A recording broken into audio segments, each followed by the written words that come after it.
కరీంనగర్ కలెక్టరేట్లో జరిగిన సమీక్షా సమావేశం రసాభాసగా మారింది. రైతుల పక్షాన కాంగ్రెస్ నేతలను ప్రశ్నించిన ఎమ్మెల్యే కౌశిక్ రెడ్డిని పోలీసులు దౌర్జన్యంగా లాక్కెళ్లారు. దళిత బంధు విడుదల చేయాలని అడిగిన తనని ముగ్గురు మంత్రులు బెదిరించారని కౌశిక్ రెడ్డి ఆవేదన వ్యక్తం చేశారు. మంత్రులు ఉత్తమ్, పొన్నం, శ్రీధర్ బాబు సమక్షంలోనే కౌశిక్ రెడ్డిపై దౌర్జన్యం జరిగింది. బెదిరిస్తే భయపడమని, కేసీఆర్ సైనికులుగా ప్రశ్నిస్తూనే ఉంటామని కౌశిక్ రెడ్డి కాంగ్రెస్ నేతలను హెచ్చరించారు.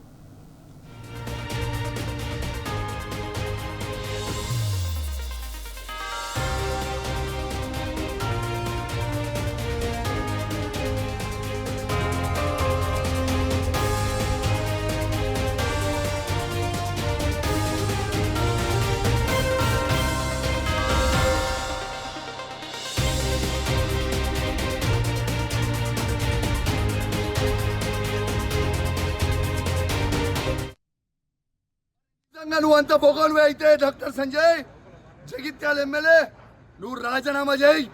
అదే కాంగ్రెస్ బీఫామ్ మీద గెలిచి చూపి చాతగాని దద్దమ్మలాగా ఇలా చాతగాని దద్దమ్మలాగా కేసీఆర్ గారు పెట్టిన భిక్ష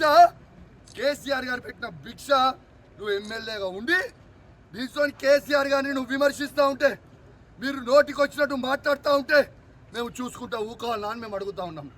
ఖచ్చితంగా నిలదీస్తాం, అడుగడుగున అడ్డుకుంటాం. ఖచ్చితంగా ఇచ్చిపెట్టే ప్రసక్తే లేదు. వాళ్ళు ఖచ్చితంగా ఇవాళ రైతులకి 15,000 రూపాయల రైతు భరోసా ఇవ్వాల్సిందే. ఇందిరమ్మ ఇల్లు ప్రతి ఒక్కరికి ఇవ్వాల్సిందే. ఇలా వాళ్ళు ఇచ్చిన 6 గ్యారెంటీలు ఇవ్వాల్సిందే. వాళ్ళు భయపెట్టించి దౌర్జన్యాలు చేస్తే భయపడే ప్రసక్తే లేదు. ఇక ఇదే అంశంపై మనతో మాట్లాడడానికి ఫోన్ లైన్లో సిద్ధంగా ఉన్నారు ఎమ్మెల్సీ ఎల్ రమణ గారు. సార్ నమస్తే సార్. సార్ కౌశిక్ రెడ్డిపై కాంగ్రెస్ నేతల ఈ దౌర్జన్యాన్ని మనం ఎలా చూడొచ్చు అంటారు సార్? ఉమ్మడి కరీంనగర్ జిల్లా ప్రభుత్వ 4 పథకాల సన్నాహక సమావేశం పిలిచి ఆడ మాట్లాడుతుంటుంటే గౌరవ సభ్యులకు అవకాశం ఇవ్వకుండా, అడిగినటువంటి ప్రశ్నలకు జవాబులు ఇవ్వకుండా, ఏదైతే మీరు చెప్పినటువంటి 6 గ్యారెంటీలను పూర్తిగా అమలు చేయాలని చెప్పని గంగుల కమలాకర్ గారు, కౌశిక్ రెడ్డి గారు, నేను అడగడం జరిగింది. మీరు చెప్పినటువంటి పూర్తిగా అమలు కూడా రావడం లేదు. సమీక్షలు సమావేశాలు పెట్టిన నియమ నిబంధనలు, అదే విధంగా రైతు భరోసా ఏదైతే ప్రభుత్వం వచ్చిందో 2 పంటలకు ఇవ్వలేదు. కేసీఆర్ గారు 7,000 కోట్ల రూపాయల నిధులు ఇచ్చినాయి. ఆ నిధులు మాత్రమే విడుదల చేయడం జరిగింది. ఆ సంబంధించినటువంటి పంట కాలమే ఈ 2 పంట కాలాలే ఇవ్వాలి. అదే విధంగా ఇప్పుడు ప్రస్తుత పంటకు 3 పంటలకు సంబంధించిన ఇవ్వాలని చెప్పి డిమాండ్ చేస్తే చెప్పిన పాపన పోలేదు.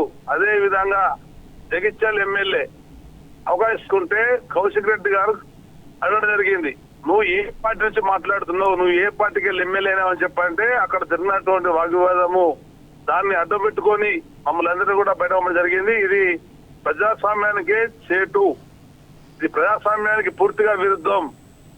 రాజ్యాంగం ఇచ్చినటువంటి హక్కుకు అనుగుణంగా చట్టసభలకు ఎన్నికైనటువంటి వాళ్ళం జిల్లా సమీక్ష సమావేశాలు పూర్తయ్యేంత వరకు, మేము అడిగినటువంటి ప్రశ్నలకు మేము అడిగినటువంటి వాటిని సమగ్రమైన సమాచారం ఇచ్చేంత వరకు సమావేశంలో మనం ఉండనివ్వాలా. ప్రజాపక్షాన ప్రజల గొంతుగా ఉన్నటువంటి 4 కోట్ల ప్రజల పక్షాన గొంతుకగా ఉండి పెద్దలు కేసీఆర్ గారి నాయకత్వంలో ఈ ప్రభుత్వాన్ని ప్రశ్నిస్తే జీర్ణించుకునేటువంటి పార్టీగా కాంగ్రెస్ పార్టీ ఉంది. ఇవాళ కౌశిక్ రెడ్డి గారు ప్రజాస్వామ్యయుతంగా నువ్వు ఎంపికైనటువంటి పార్టీ పేరు చెప్పు, నువ్వు ఏ పార్టీతో మాట్లాడుతున్నావు అని చెప్పంటే కాంగ్రెస్ అని చెప్పని మాట్లాడినటువంటి దాన్ని పూర్తి తీవ్రంగా మేము వ్యతిరేకిస్తున్నాం.